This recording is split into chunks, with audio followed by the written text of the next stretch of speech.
Gabe Howard, and I am the host of the Not Crazy podcast, and I am here with my super awesome co-host, Lisa. Lisa, say hey! Hey everyone, good to be here. So I live with bipolar disorder, and Lisa used to live with me, but she was cured because she was smart enough to get a divorce. Lisa, what do we call ourselves? We are a Divorced couple? happily divorced Oh, a couple. happily divorced couple. I'm sorry, I forgot. And we are the hosts of the Not Yes. Crazy podcast, the mental health podcast for people who hate Hey. mental health podcasts. Lisa, how's your week been? Oh, pretty good. You know, I had fun over the weekend for the 4th of July. It's my favorite holiday. A little low key this year because of the COVID, but still very nice. I wanted to talk to you about that for a moment because I think that touching on COVID every other week is really smart because it's still going on. And I know that Yeah. there's a lot of mental health. It's a long time. Yeah, there was a lot of stuff in the beginning, a lot of mental health support and help in the beginning. And then we just all kind of forgotten about it. And I understand why. You know, we have to get back to normal or some semblance of. And obviously, just because COVID is here doesn't mean that other mental health issues aren't there. But I think it's still important to touch on it. And one of the things that I wanted to touch on is that you saw a fireworks display. I did. And you described it as a social distanced firework display. Can you explain what that is and what you did? Yes, I went to see fireworks in a small town near where my parents live, and the rule was that you had to stay in your car. So this was put on by the town. It's the municipal fireworks display. Apparently, they'd already bought the fireworks, so they decided they were going to go ahead. But you had to stay in your car, and if you wanted to leave your car to go to the bathroom, you had to wear a mask. So it was interesting. I mean, it was a little bit strange, but it was fun. Was it worth doing? I think that sometimes that's the question that comes up. A lot of people say, well, if I have to wear a mask, if I have to social distance, if I'm not allowed to do X, then I don't want to. You love Well, fireworks. I love fireworks. It was definitely worth doing for me, but I really love fireworks. So I think it probably would be worth it for most people because realistically, if you go down to the fireworks, I mean, you do interact with other people, but you know, you're there with you and your family, etc.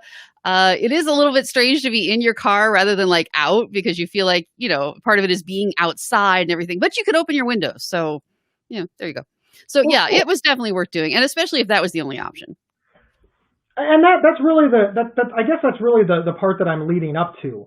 I understand that watching fireworks from your car is not the most awesome thing to do if you have other options. But with no Yeah. other options, is it better to skip it entirely? Or is it better to do the when in Rome, the partial thing? I would say it's probably better to do the partial thing in part because we don't know how much longer it's going to be. We all thought this would be over in a few weeks and then it was going to be a few months and here we still are. So I would say it's probably better to do the partial thing because otherwise it might be forever. Also, there's something to be said for even if it's not all the way, you're at least getting back to a little bit more normal. I think that's healthy. So that's the question that I kind of ask myself all the time. You know, one of the things that comes up is, well, I'm going to wait until everything is perfect. But of course, you're letting perfection get in the way of progress. And how many times have people who live with mental illness said that? Well, I'll be happy when. Yeah, Well, I'll be happy when. As very soon much as so. that happens, I'll be happy. So I think that sometimes we psych ourselves out, right? We're not willing to do the thing that's not perfect. So instead we do nothing. But doing nothing is not great. I think we have a couple of questions coming up. So are you ready for the first question, Lisa? Absolutely. Let's see the All first right. question. Here we go. All right. The Oh, first question is, why are people against wearing masks? you Well, know, that is $1 million question, Gabe. it's interesting because in its base, it doesn't look like a mental health question, right, Lisa? It's like, why are people against wearing masks? And there's so many ways to answer it. You know, you can go political, you can go misunderstanding, you can go educational, you can go, but I'm going to stick to mental health, and I'm going to say that because people are scared. I think that it is scary to do something new for the first time. A lot of people don't remember that when seatbelts became mandated, people were freaking out. Well, I have a right not to wear a seatbelt. I don't want to wear a seatbelt. I've gone my whole life and never worn a seatbelt, and I don't think I need to start now. And now most people don't feel that way. Nobody gets offended or angry at the idea of having to wear a seatbelt. But I think that new things just make people feel scared. Lisa, what's your thought of the psychological aspect of having to wear a mask? I think there is definitely a psychological aspect to it, but it is also, I think, a little bit more simplistic in that it's unpleasant. I don't like wearing the mask. I find it uncomfortable. It's uncomfy on my face. It doesn't let me do what I want to do. Also, if you wear glasses, it's horrible. I'm the last one left. Everyone else has had laser vision by now, so I'm the last one still with glasses. So it is in fact unpleasant, but it's not that bad, but it is unpleasant. I would say the psychologically, it was extremely weird at first to walk through stores, et cetera, and see everyone wearing masks. It was like an episode of Outbreak. It's extremely strange at first. I was surprised at how quickly I got used to it, and especially how quickly, because a lot of stores or businesses, restaurants have added that to their, because at first everyone's doing catch as catch can, right? But now everybody has added that to their uniform or matching it to their outfits. So especially once that started happening, I was surprised at how quickly it started to look so normal. You're like, well, of course, all the waiters here wear that mask. So, yeah. There's I go to a warehouse club a lot, and the greeter Yeah, she's matches. awesome. Yeah, and she has a unicorn, and she has a cat, and she has she just has all kinds of animals that she uses a headband, and obviously the last part is the mask, and I think that that's very clever, and I understand that it's scary, and I understand that it's Well, frightening. explain what she does though. She What she does is she has these paper masks, those disposable paper masks, and so every day she draws a face on it so that it matches, right? the Like she wears unicorn or cat the ear, cow or she the wears cat ear headband, and then she draws like whiskers on the mask. Oh, it is so cute. And that's a small thing. She's just doing this with a ballpoint pen, so it's really adorable. It really is, and it shows you that you can make lemonade out of lemons. I know that that's been said a lot lately. I do think that people are so angry about it because people are afraid of change, and sometimes people feel that being inconvenienced is an attack on them Yeah, personally. yeah. Listen, being inconvenienced is not an attack on you. It raining when you have Disney tickets is not because God hates you. It's just because it rained. And I think that sometimes we need to take a deep breath and realize that being inconvenienced is in fact part of life. And while we don't like it, we need to understand that there are many reasons to wear the mask. And one of those reasons is because it does make the people around us feel safer and more comfortable. And even if that's the only reason, I feel that's a really good reason. You can make somebody feel safe, secure, and happy just by putting something on your face. Like that's an uber good trade. And I wish that we would think about it in terms of that more. Even if we're just doing it for our fellow humans, I think that that has an incredible amount of value.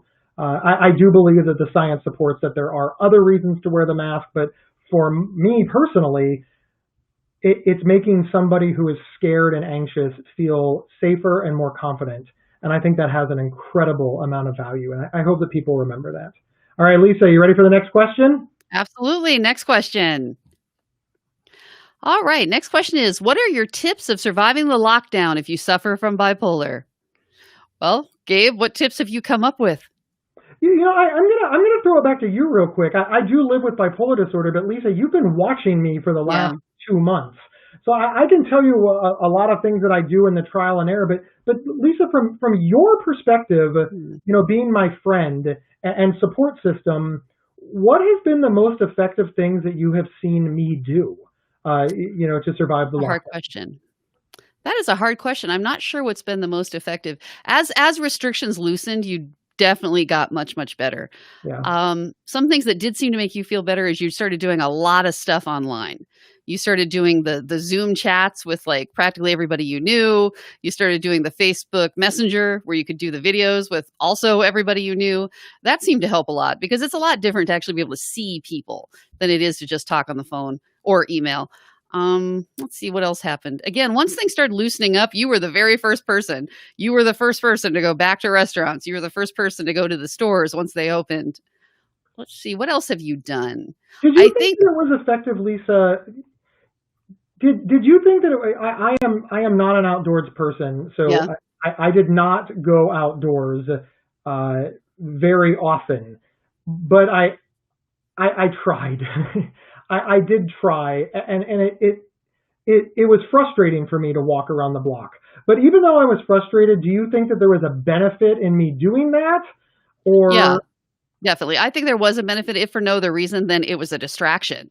So instead of sitting and staring at the same four walls, you took the dog out, you went for a walk. So definitely getting outside was not super helpful for you, but of the available choices, it seemed to help quite a lot. And the thing that you kept saying during the time, which I thought was true, well, and even now, is just to not be so hard on yourself.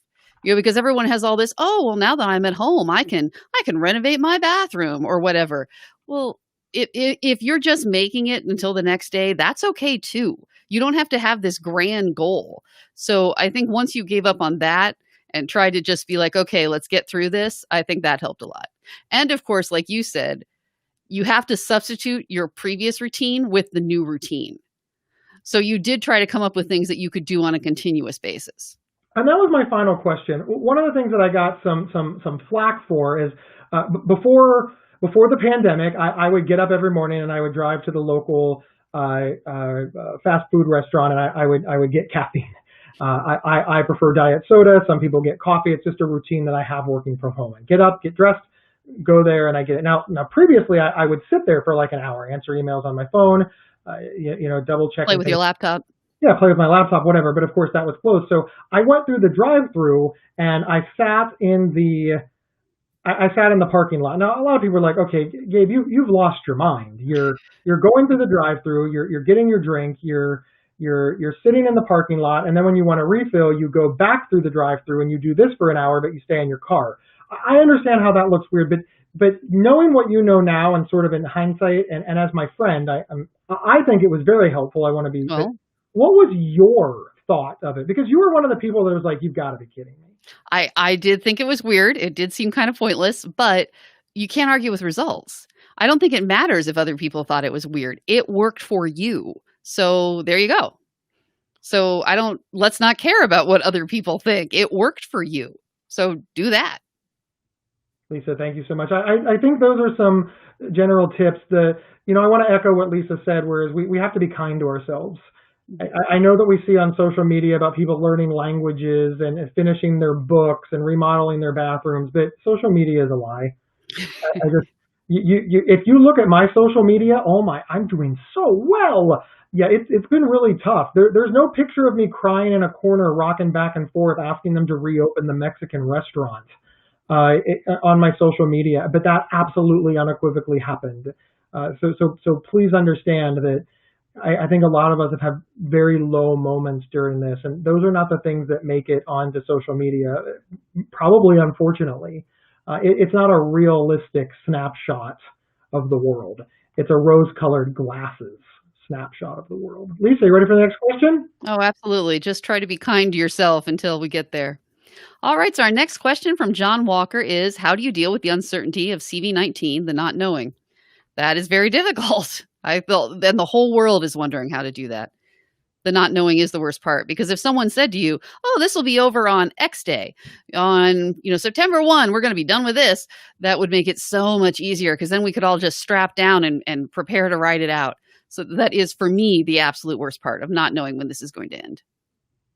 And we all feel like it should be over by now, because some states our state has opened back up to a limited extent, et cetera. But the best thing I ever saw was that this is going to be just like September 11th, where we all thought it would be over in a few weeks. But no, there's lasting changes, things that we still do to this day from September 11th. So this is going to be something that continues for a long, long time. The hardest thing for me has been that my husband, I work from home already. My husband is working from home now. Oh my God, he's so annoying. He's just in my space like I got a system, right? A finely honed system. And he is messing with it. So that has been very difficult. And we just got word that he's going to be here at least through the fall. So yeah, it has definitely been difficult. And the lack of knowing is also very difficult. Lisa, you're a black and white thinker. Sometimes. I know that you just answered it, but answer honestly. As a black or white thinker, you go back and forth between saying this is horrible and this is no problem. And you may not be aware of this, but sometimes I talk to you and you're like, okay, we're on the other side. We all just need to buckle up. It's over now. And then No, I haven't said that. sometimes you're like, okay, this is going to get worse and worse and worse and worse, and the whole thing's going to end.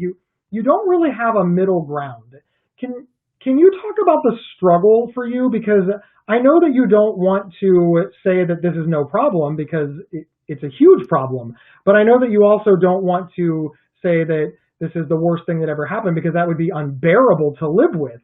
Are you struggling to find middle ground as somebody that traditionally stays in the middle?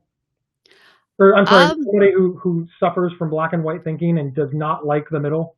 I well, I'm not really sure how to answer that. I would say that on the one hand, yes, it has been very difficult, but there is no option. So perhaps sometimes they say, well, it's not so that bad because you're trying to kind of make yourself feel better or soothe yourself. Because, like you said, there's no choice. We're all stuck with this. So it really doesn't matter how bad it gets or how terrible things become. We're still going to all do it. So maybe that's what you're picking up on, that sometimes I try to say, well, it's not that bad because what else are you going to do? You just need to feel better.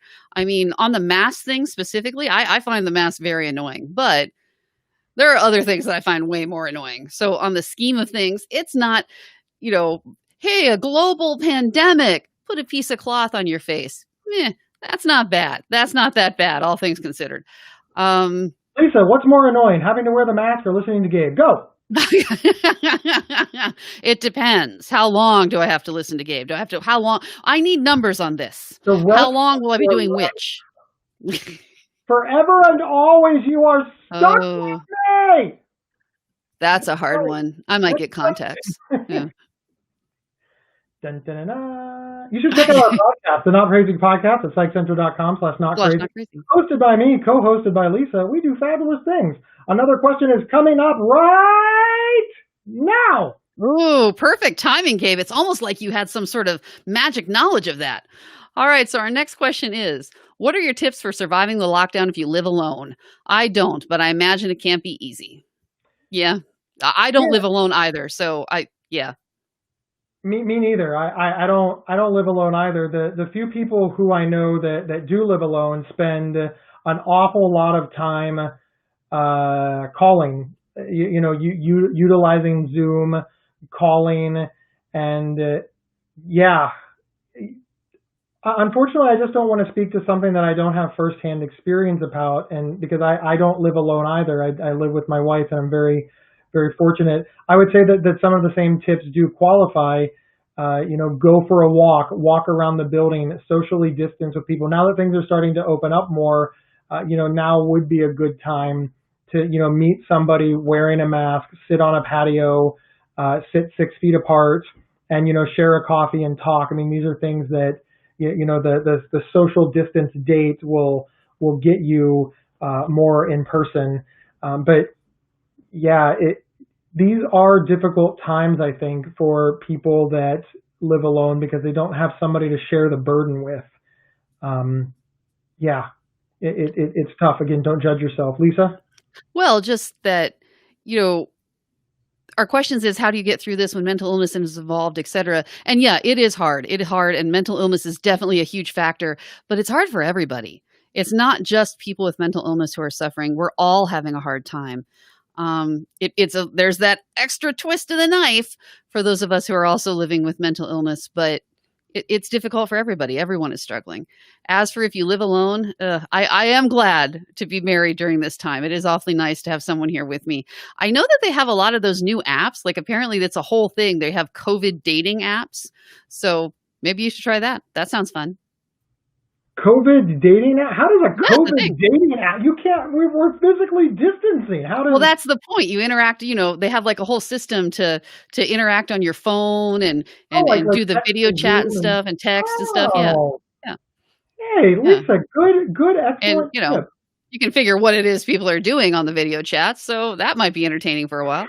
I love how you just went straight there. I just, Well, that's what uh, everyone was thinking. We might as well go there. but you did make an absolutely good point, and I think that it's important to consider that you can go to psychcentral.com. They have forums. The Mighty has, tons of, forums and things to read, and of course stuff like this. Watching stuff like this is incredibly important because you're listening to people live and you're able to interact. Finding a Facebook group that has to do with just something that you're interested in, or just any type of group. When I say something that you're interested in, I don't mean you're learning a second language. I mean, there's a we were talking before this show started how we all kind of like true crime podcasts. There are all of these forums out there for true crime podcast lovers where they just discuss it back and forth. I think that this is a great way to pass the time, get some human connection and companionship. It's not great, but it's certainly better than nothing. All right, Lisa, you know what I'm going to say? You're going to ask me where people could find the podcast? Nope. I'm going to ask if you're ready for I guess wrong. I am ready for the next question. Failed me so much. You can but the answer, if that had been the question you were going to ask me, is you can find the podcast at psychcentral.com/notcrazy. See, I've gotten good at that. I've been practicing. Thank you. There we go. Thank you, Lacey, for saving us from ourselves. Yeah. All right. So our next question from Lacey Price. How do you handle the lack of physical touch, especially if you live alone? I don't know how good of advice this is, but have you considered getting a pet? Now, I know that's not the greatest idea, because then what do you do once you have to go back to the office and your pet is still there? It's a whole thing. But, that might be able to help. And a lot of animal shelters have the programs where you take the animals home for like a foster parent thing, just to get them out of the shelter, but you're not expected to keep them for forever. It's just like a visiting dog program, I guess. Summer school for dogs. But you can go to animal shelters, see if you can foster an animal, even if you're not ready to take one on full time. I think a pet might be very helpful during this time. But again, I know that's not going to be super practical advice for everyone. What do you think, Gabe? I do like the idea of a pet if you're willing to make the commitment to that pet for the life of the pet, and it's not just a knee-jerk reaction. And a pet is forever, and that's very important. Fostering is important, and I know that if you're in a bigger city, a lot of the humane societies have had some issues because they're closed down right now, so they are relying on volunteers. But again, you've got to be very, very careful that you don't put an animal in harm's way. Yeah, lack of physical touch is a really, really big.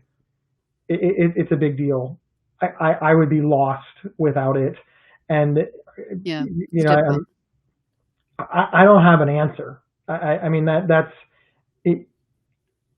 Right now I'm vacillating between trying to find an answer and just considering myself so incredibly fortunate that I don't live alone, and I don't know what the answer is. Just know that we're pulling for you, and please take care of yourself. Sincerely, Lisa. Well, I don't. Oh, okay, sure. Next no, question. No, I'm sorry. I didn't. Well, I don't know how much you're going to talk. Well, I don't know that you're going to like this answer either, but you could also see if you can find a steady hookup. Just saying. So not ideal, but if you're finding, there's other single people out there, right? And if you are each other's only additional contact, you're not increasing your risk by that much. Add them to your COVID bubble. See, you're giving me that look. It's a good advice though. That's all I'm saying. What? All right, and silence. Next question. All right, it's a good night. Okay. No, I understand that the COVID bubble is one of those things that my parents, for example, are still they check in on my grandparents, so they do see each other. They wear the mask, they elbow bump. Well, we should point out that your parents and grandparents live very close, literally with 2-3 houses away. Yeah. So yeah. So they also live in the same neighborhood. All right, Christina Ruiz, what are some tips for working your way out of paranoid thinking with bipolar disorder? Lisa, you are super helpful in helping me get out of paranoid thinking. So I'm going to let you take a stab at this one first. I don't know what some tips are. Obviously, for you personally, Gabe, the thing that was most helpful was taking medication. Yeah. Because a lot of that was related to psychosis and you were very symptomatic. And it just, a lot of it was not going to be something that you could get over just by trying really hard. It just wasn't something you were going to be able to get over on your own. So finding the right combination of medication was extremely helpful to you. Something else that also seemed to be helpful was that constant testing of, is this reasonable? Is this reasonable? Is this reasonable? If you can find someone that you trust to ask the question of, is this a reasonable fear? Am I worried about this? Because, Yeah, some it's a paranoid time. There's a global pandemic. There's lots to be paranoid about. It might not just be your mental illness. There could be some truth in that. So that seemed to be helpful to you, but it wasn't always great because of course you had to have someone that you really trusted. Because a stranger's telling you, "Oh, you don't need to worry about this." That's not very helpful. So I would say the thing that really seemed to do it for you was medication. What worked for you? Did you find any particular, like, thought process? Were you reframing or using your DBT skills to be over some of the paranoia? Listen, yeah, I mean, one of the things that I used to do, medication makes it easier, but it doesn't cure it. So Mm. I give a little pushback on this. Oh, if you take medication, suddenly paranoid thoughts disappear. That's Oh, not no, true. I'm not saying that, but I'm they were well much easier for medicated, you. and yeah, it happens all the time. But moving on from that, one of the things that I find very helpful is, I obviously have the paranoid thoughts. So let's start there. I think we can all, paranoid thought right here. And then there's like reason, and they're kind of apart from one another, right? So I try to connect the dots to get from the paranoid thought to the reasonable thought. So a paranoid thought is, Lisa hates me. All right, that's a paranoid thought. This is, so I start to think, okay, Gabe, why do you think that Lisa hates you? And you've got to be honest with yourself. Well, we got in a fight. Okay, that fight is real. So the next question would be, what did you get in a fight about? Just what can you do? How did the fight? Have you gotten in a fight before? Where were you when things were okay? And connect all the dots from when you believed things that were okay until where the paranoid thought came up, and then start to build a timeline in your head, and start to think, okay, have we survived things like this before? And once you start to get a realistic idea of what happened, one, friends squabble, business partners fight, married couples who love each other fight, families fight. I mean, just friends fight. So now you're starting to think, okay, well, we've gotten in fights like this before, and just on and on and on, and that helps. And then finally, Lisa hit the nail on the head. After I've really considered this, I will say something like, Lisa, I know we got in a fight, but we're good, right? We're cool. And Lisa will tell me now that you have to train your loved ones that you can accept the answer. And that's on us too.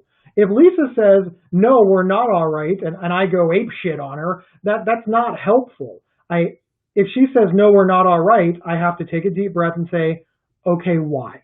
How do we get to all right? What boundary do we need to set? What do we have to do? Do we need to wait another 24 hours? It's important to understand that if you want to have open and honest communication with your loved ones, you can't go berserk on them every time they tell you what you don't want to hear. That is what helps me the most. Usually the paranoid thought is connected to something real, but when I really take a 10,000 foot view, there's a world of difference between Lisa hates me and doesn't want to be my friend, and Lisa is mad at me because we got in an argument. That was a therapy skill. We had a therapist recommended that because when you were having a lot of paranoia, especially related to me, of are you mad at me? Are you angry? Are you upset? That was it okay if you just straight up asked? And again, the other person has to be kind of trained for that to understand that when someone says, hey, are you mad at me? Because the first thing you want to respond is why? Why do you think I'm mad at you? What's wrong? Did I do something? Why do you think I'm mad at you? So you kind of have to get a system set up where someone can say, are you mad at me? And you can say, no, I'm not. Or like you said, alternatively, they can say yes, but be careful. You got to make sure, like you said, you modulate your reaction because you don't want people to be incentivized to not tell you the truth. Very true. Relationships are difficult, and paranoid thinking can harm relationships. One of the things that I try to remember over and over again when I'm very paranoid or I have paranoid thinking is to not visit that on Other people. my loved ones, on my friends, and it's hard. I'm sometimes I get in a situation with, business partners where they have made me anxious about something, and I will flat out ask them. I will say, hey, was this okay? And they won't answer. And, that's really tough. On one hand, I think that it's a little bit cruel or mean or disingenuous of them to refuse to answer a direct question from a business associate. But on the other hand, It's not their job to make Gabe feel better. And Right. I don't know what to do with that. And it's very, very difficult because it's not always one or the other. But I have to remember, if I want to keep the business relationship alive, I'm going to have to accept that, they might not be willing to meet me halfway. I have to decide if that's okay. And ultimately, in order to survive in the world, I can't just make everybody change to honor Gabe. It'd be nice if they did, but that's not realistic either. So the biggest thing that I notice about about managing paranoid thoughts is sometimes I just have to sit with them, take a deep breath, decompress, get a good night's sleep, do something to Sleep. distract me, and then let it go. Letting it go is a big thing. I do have to comment on the sleep thing. That is a huge one for you and for me, truthfully. It was amazing how much worse. And you think, "Oh, I slept last night. I got 6, 7 hours of sleep." I mean, you're not you don't have to be exhausted. You can just be a little bit tired. Didn't get quite enough sleep last night. It was a little bit disrupted, a little not restful. For paranoia to just really shoot through the roof. Like it is not proportionate. Like you can just be a little bit tired and your paranoia is just magnified by a ridiculous amount. Sleep was always a really big deal for you.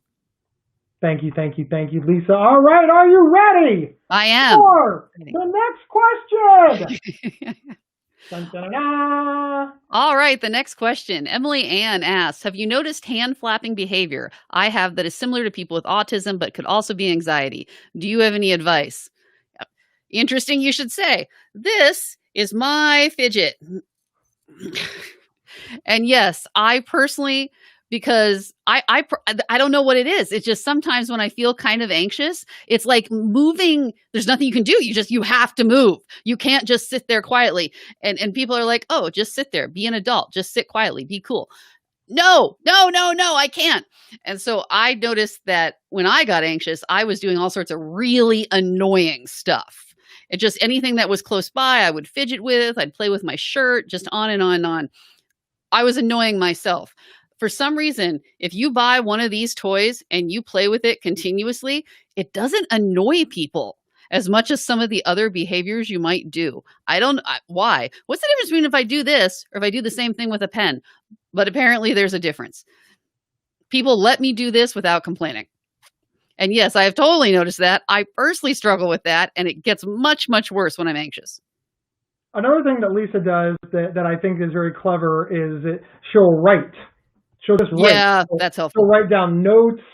She'll doodle. She'll color in on worksheets.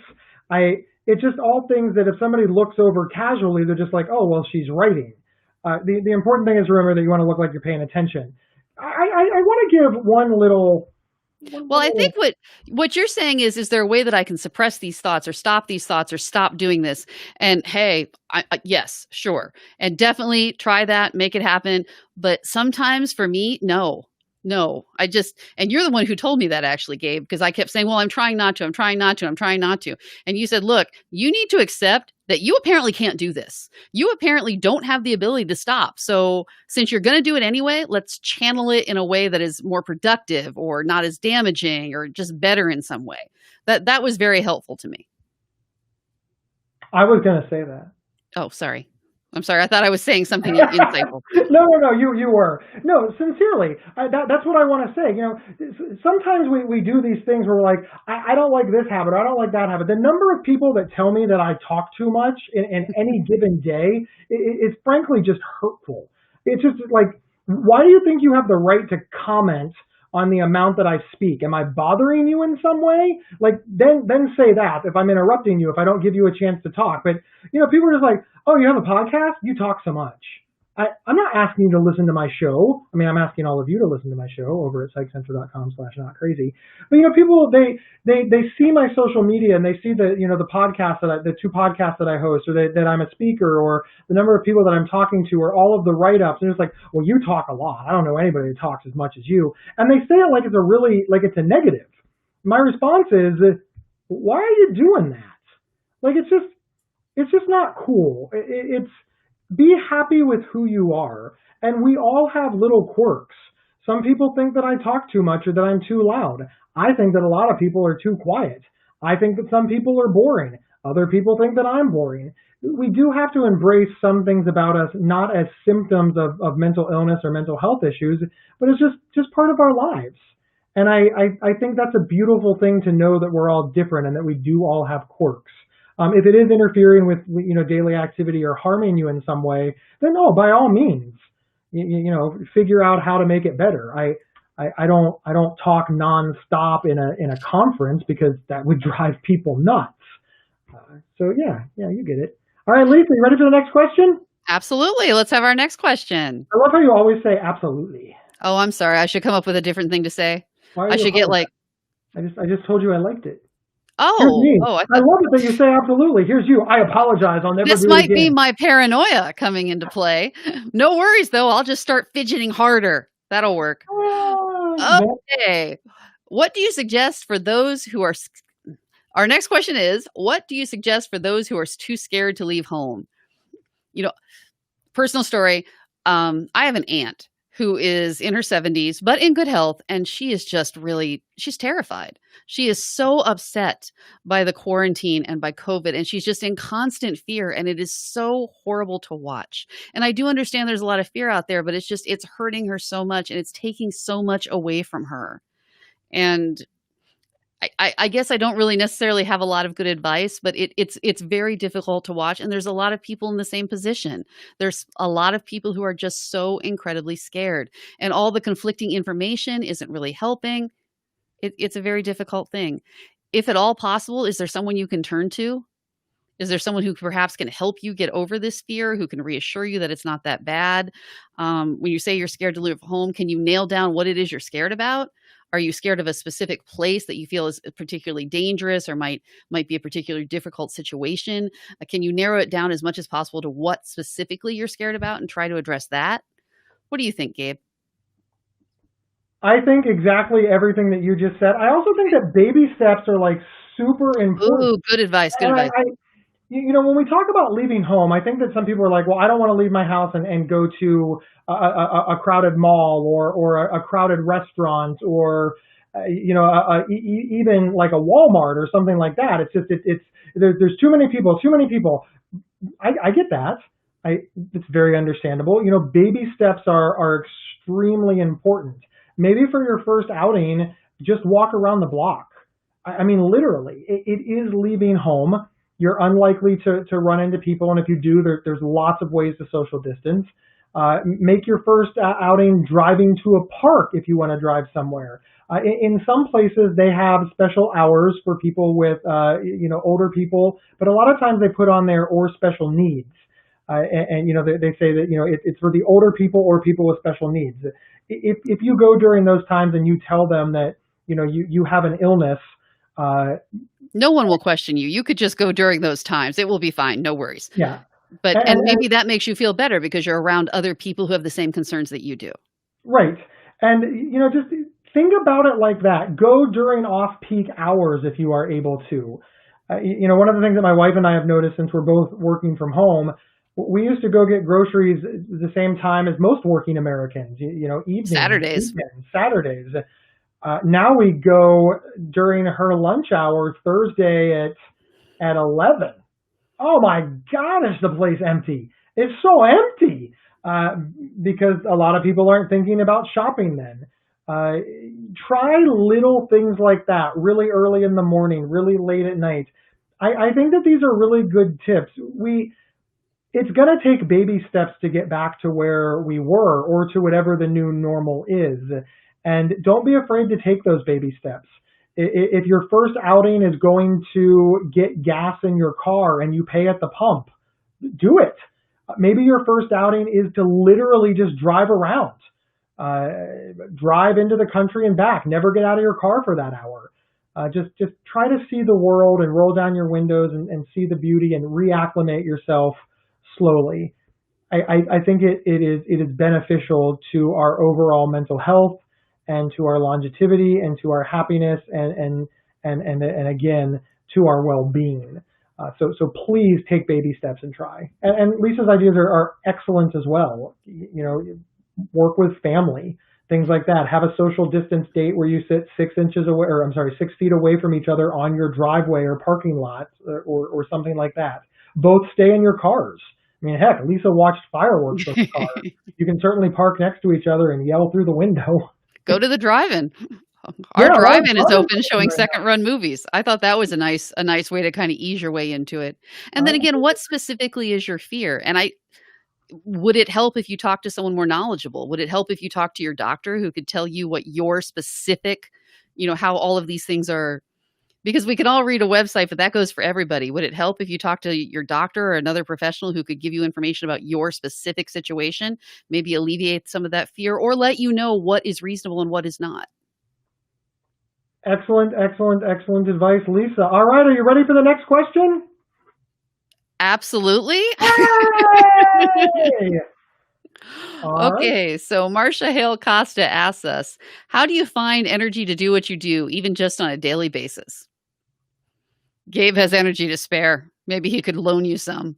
If that were true, right? I mean, if Well, only my public that actually persona is not, it was is not fair of me actually to say. Yes, reality. that's true. Uh, That's true. the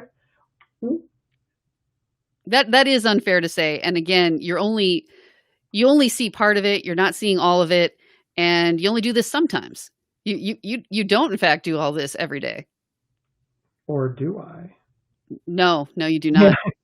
So one of the things to think about, Marcia, is how do you find the energy to do what you do, even just on a daily basis? We have this tendency to judge ourselves based on either A, the actions of others, or B, the actions of us previously. So, for example, you say, oh, I am slow at something. Well, how do you decide that you're slow? Either somebody did it faster, or you used to do it faster. You've got to get rid of all of that thinking. When I am at my best, I can shower, shave, and be pretty and ready to go and do my hair and then the whole 9 yards. I look like $1,000,000. I'm ready for date night in about a half an hour. When I am depressed, it takes about an hour to get into the shower, and I haven't even shaved or soaped anything yet. And I'm down on myself. I'm like, why am I moving so slowly? I've got to forget that. I've got to put that out of my mind. I've got to say that my goal today is to take a shower. That is my goal. I don't care if it takes a half an hour or if it takes 8 hours. I am going to keep moving forward and achieve that goal. And then I'm going to reward myself for everything that I did. See, we when we're at our best, we lump everything together. Gabe, what did you do today? I cleaned the house. Right. It's like you lumped everything together. But in reality, you didn't clean the house as much as you cleaned 2 bathrooms. You cleaned 2 bedrooms. You mowed the lawn. You cleaned up the kitchen. You made dinner, and you've just put that all under I cleaned the house. If you start giving yourself credit for everything that you actually did, cleaned each individual room, made a Goodwill bag, just on and on and on, you realize that you didn't do one thing, you did 50 things. And again, I think that we judge ourselves based on, again, our best self or the actions of somebody else. Both are incredibly poor ways to give ourselves credit for what we have done. So if it takes you 3 hours to take a shower, so be it. It took you 3 hours to take a shower. Pat yourself on the back and shoot for 2 hours tomorrow. We must give ourselves credit for our accomplishments and not just we just dismantle our success constantly. It's like, hey, you took a shower. Yeah, but it took too long. Come on. Don't do that. Don't do that to yourself. Lisa, what are your thoughts? Because Lisa, you suffer from depression as well. You have the same issues. Well, and I would also like to say that I remember years ago, sorry, I hit my microphone. I remember years ago a doctor saying to me, "Oh, you seem very symptomatic." And I said, "No, I'm not. I'm not suffering from depression. My depression is under great control because I don't feel sad. I don't feel sad. I don't feel suicidal. I don't feel hopeless. My depression is great. Everything is just smooth sailing because I don't feel sad." And the doctor pointed out to me that there's a lot of other components to it. It's the tiredness, it's the lack of energy. It's not just not feeling sad. So if you're really struggling with a lack of energy or a lack of motivation, maybe this is a symptom of your depression that needs medical management, because depression isn't just about being sad. It's also all these other things. And that was really just like really enlightening for me because like I said, I always assumed that I didn't once I had the not sad thing out of the way, I didn't need to worry about the rest of it. I didn't when I went to see the doctor and he said, "How are you?" And I said, "I'm doing great because I'm not sad." It had not occurred to me that I needed to say, "Well, I'm having trouble getting up. I don't have the energy to do this. I feel really tired." I that didn't seem relevant to share because after all, we were talking about my depression. I wasn't sad. So there you go. That was the end. There was no more information to be gained for said doctor. So that was very, very helpful to me to understand that it wasn't just about sadness. And And it got me a medication change that helped a bit. What? How did you use that to get the energy to do what you needed to do? Just the energy was to report the symptom to the doctor. Just to tie it back to the question. Two things. One, because once you had the information about what it was, once I thought to myself, oh my, this is depression. Now that I think about it, this is a symptom of depression. It made me feel so much better because it's not just a lack of willpower. It's this actual thing. So just having that knowledge and that no matter how hard I tried or how much I pushed, I was not going to be able to be completely successful. So kind of letting yourself off the hook a little bit, that was extremely helpful. And then of course, the second thing that was so helpful was accurately telling my doctor my symptoms so that I could get better medical advice, so I could get a medication change or an increase or a decrease or whatever. So I could get whatever treatment I required. And how is he going to give me good treatment and give me whatever's, a path to a solution if he doesn't have all the information, which I wasn't sharing because I didn't think it was relevant. So the two things that really helped me on that. Lisa, thank you so much. You ready for the next question? Absolutely. You're going to say absolutely, and here it comes. I did it again. Okay, so Teresa says she is asking for a coworker. Been taking medication for depression. He is feeling like his depression is turning more towards bipolar depression. Is it possible for bipolar depression to happen later in life?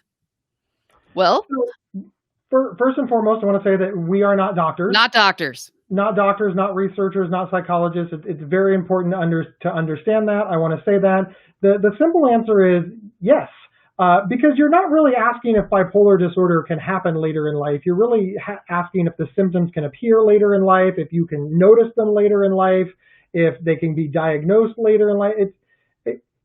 Typically, bipolar disorder manifests itself between the ages of 16 and 24, but depending on what your lifestyle is like and who you are, the symptoms may go unnoticed. So it's not that they weren't there, it's just that they weren't interfering with the activities of daily living. And then as you've gotten older, they are. So maybe he always was having bouts of hypomania. He just didn't notice because it didn't interfere with anything. It's just really important to be open to the possibility and see a doctor. But the specific answer, and Lisa, please add on to this. You are a scientist and I am not. Yes. But still not a doctor. Still not a doctor. Just point that out. Still not a doctor. Go ahead. The simple answer is yes, absolutely. It's possible for bipolar depression to happen later in life. And you should work with your doctor. And even if it's not bipolar depression, it might be something else. Clearly, when I read this, something is happening that is bothering your friend and coworker. So get it checked out. It may not be bipolar depression, but it clearly seems like it's something, right, Lisa? Well, clearly something is happening. Something he feels has changed. And that's super frustrating because you're like, wow, I've been stable on this one medication regimen or on whatever treatment plan I'm doing. And that works for all things. How many, you always hear about diabetics who, as they go through menopause, start to really struggle because your body changes. So your body has changed as you aged. Your diet is, who knows? There's 1,001 things that could be changing something, and changes happen. And it's extremely, extremely frustrating because you feel like you've been stable for so long. What's going on? Why is this happening? And it's just bad luck. Sometimes things just change and you just need to make a change to your treatment to go along with that. And so I think what you're saying, Gabe, is you don't know that this is bipolar depression, but clearly it's something. Something's different. Something's going on. So something to go turn to your doctor to and say, hey, something's going on. What do you think it is? Hey, I can't agree more. All right, Lisa, we have time for one more question. Okay, one more question. And what is that question? Dun, dun, dun, dun. What are the goods and bads of attachment? Are there even any positives? I'm a little bit I'm a little bit unsure how to answer this because I'm not quite sure what you mean by attachment. Um, the first thing that popped into my head, of course, is my husband is Buddhist and a Thai Buddhist, and he frequently talks about attachment has this kind of different connotation, which is more about I don't know how to explain it. But I'm sure I'm not going to explain it correctly, but about don't be overly invested in anything, have more moderation in your life, that you want to have more of a middle path of, again, just moderation, not taking anything too seriously or too lightly. But I'm not quite sure. What do you read when you hear attachment, Gabe? I think I'm kind of agreeing with you. You know, being attached to your things. Mhm. I'm not 100% sure, and I want to be clear on that. But I am reading it as you are attached to something or someone, Someone. and are there positives to being attached to things? And if I am reading the question correctly, and that is how I am reading the question, so that's how I'm about to answer it. Yes, there are positives. There are positives in finding value and beauty in the things that are around us and that we have. You know, taking pride in your home, for example, building a safe and stable place to sleep. This could be a form of attachment under the definition that I am using. You know, taking pride in your appearance. You are now attached to your clothes. I think where it becomes a negative is if you start valuing those things above people. You know, if this is a very bad example, but let's say that Lisa caught on fire and somebody yelled, "Oh my God, Gabe, take off your shirt and put her out." And I said, "No, this is my favorite shirt." Then in that way, my attachment to my shirt, because it has now surpassed my attachment, love, and caring for a fellow human being, has become very negative. I think it's important to understand that everything in moderation. I think it's good to lay down roots and be attached to things. I really do. I think it's incredibly important because otherwise we're just drifting. There's nothing to weight us down and to make us whole, for lack of a better word. I think the people that we spend our time with and the things that we treasure and value and that invoke memories and positive feelings and safety and love, I think those have an incredible amount of value, especially during depression. I made a box once of all the things that invoked happy memories and all the things that I loved. And it had souvenirs and pictures and my high school yearbook. And when I was depressed, I would go through it. And Lisa made me a scrapbook once of you know, things that we had done together that made me really happy. And I'm glad I'm attached to those things. But none of those things should be more valuable than you as a person or as another living human being. If I start to value them more than I value Lisa or myself, then I think we swerve into the negative. Lisa, your thoughts? Oh yeah, absolutely. And then if you're talking about attachments to people, going with that negative slant, obviously there's unmentionable numbers of positives to being attached to other people. But yeah, certainly that could veer into codependence or obsession or stalking. So what? That's the first thing I thought of. So yeah, I think there are a lot of positives and negatives of attachment. I would say there's usually more positives, but I guess it depends on all the bazillion and one specifics that might be involved. Lisa, we did it! We made it Yay! through another hour. Thank you, everybody, for tuning in and hanging out with us. Listen, Lisa and I are much more animated, a lot less boring, and fight a lot more on our show. I don't understand why arguments never break out on these things. Was that a goal? I don't had know. not known that was our goal. I did not know that's what we were going for. No problem.